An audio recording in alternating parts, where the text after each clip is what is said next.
What is the difference between 1950s VHF and UHF TV?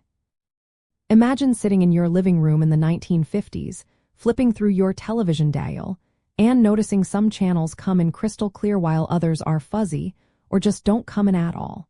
That's because back then, television broadcast technology was divided into two main types, VHF and UHF.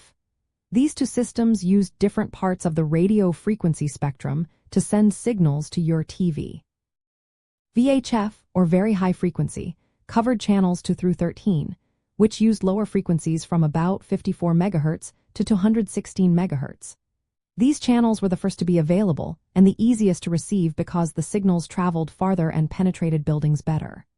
UHF, or ultra-high frequency, covered channels 14 through 83, which used much higher frequencies from around 470 MHz to nearly 900 MHz. The higher frequencies meant UHF signals didn't travel, as for and were more easily blocked by obstacles like walls or trees. In the early days, most television sets only came with built-in VHF tuners. That meant viewers could easily tune into channels 2 through 13 without extra equipment. UHF channels, however, often required a separate converter box or special antennas to pick up those signals.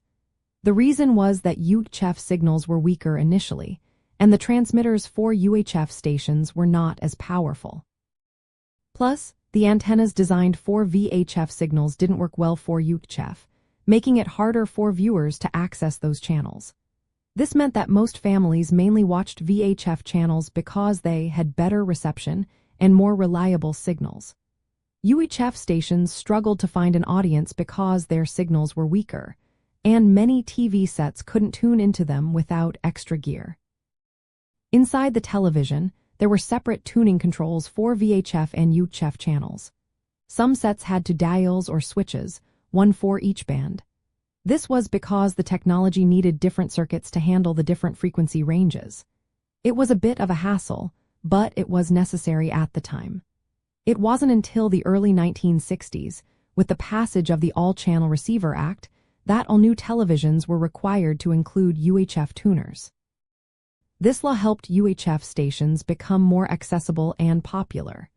Improvements in transmitter power and antenna design also made UHF signals stronger and easier to receive.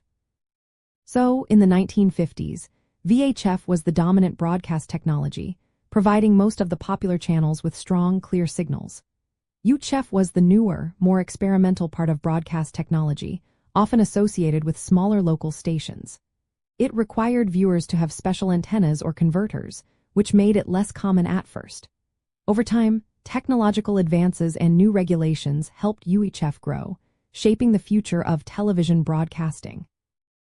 This era laid the foundation for the diverse and expansive television landscape we enjoy today.